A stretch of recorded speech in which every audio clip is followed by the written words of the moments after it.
защото това е събитие, което е трудно да се случи в България. Щастлива съм факта, че денталното съсловие изисква този проект да се случи. Радват се, всички са щастливи. Добре дошли на 6-та церемония по връчване на националните награди за блестящи постижения в областта на денталната медицина. Усмивка на годината 2013.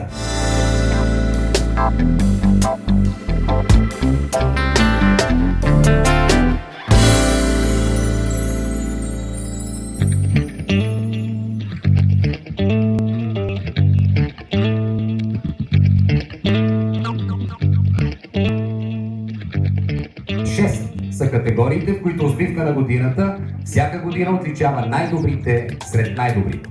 А именно комплексно естетично възстановяване, композитни възстановявания, керамични възстановявания, червена естетика, ортодонтски случай и имплантологичен случай.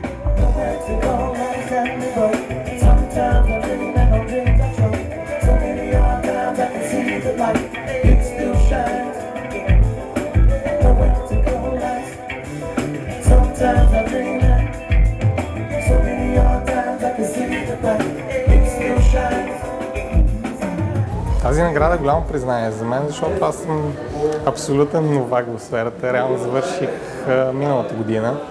Реших просто, тъй като обичам да работя с композит, интересувам се от естетика и реших да участвам с този случай. И това, че спечелих, ме прави много щастлив, наистина. Участието в конкурс ме научи на доста неща, най-вече да си планирам по-добре случаите, да ги документирам по-добре. Когато си поставиш цел, искаш нещо наистина да стане, просто полагаш усилията и то се случва. Всички тези зъболекари, които сме тук в залата, за нас професията е хоби. Ние, работейки, ние се забавляваме. Всеки един труден клиничен случай за нас е още по-голямо предизвикателство.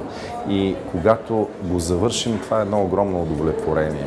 Още повече, когато той бъде представен и бъде оценен от хора, които са много напред в нашата професия, както е тричленното жури, международното тричленно жури. Казвам ти, Санчо, че уста без зъби е като мелница без камък и човек трябва да цени зъбите си повече от диаманти. Това е заветът на безсмъртния Дон Кихот де ла Манча. Това е единственото събитие, единственото светско събитие в бранша, което промотира професията на българския зъболекар, представя в общественото пространство. Те правят страхотни неща, но стоят анонимни.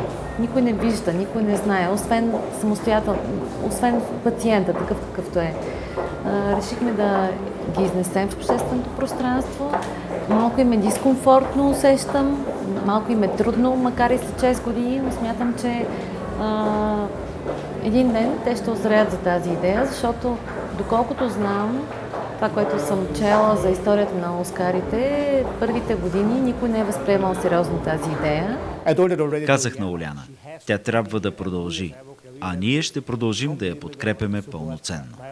Подкрепям идеята, защото всичко, което стои зад нея, е свързано с образованието.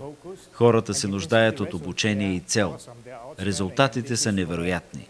Ето защо с удоволствие подкрепяме. За мен тази награда е по-скоро, както Юляна каза, признание, което е важно. Другото е, че винаги съм искал ние от журито, ние от бившото жури, да можем да докажем на колегите, показвайки свой случай, че сме, ако не достойни, то поне до някаква степен ни е разрешено да съдим за качеството на чуждите случаи.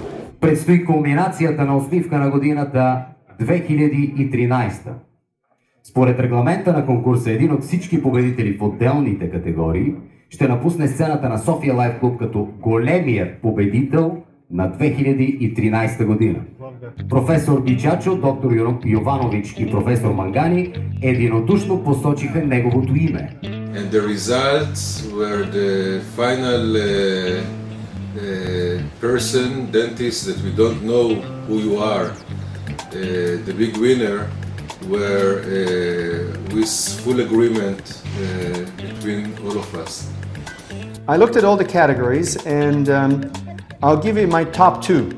And then of course the second person who I liked the most was in the implantology area, which was case number 1. And I think case number 1 was a complex case, was not easy to treat, and did a very good job in preparing the case and then also executing the case. So congratulations there.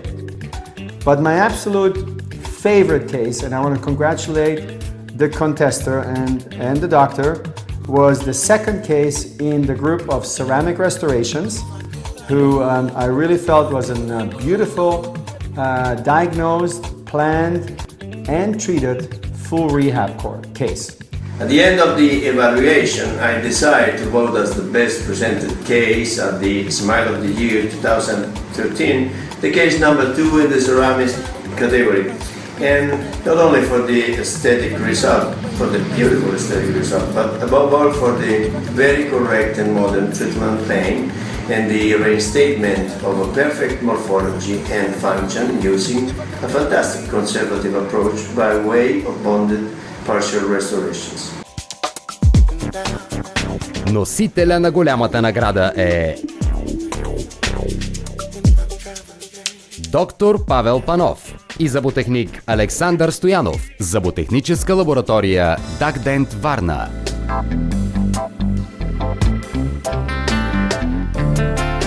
Голямата награда носи огромна стойност и в двата аспекта.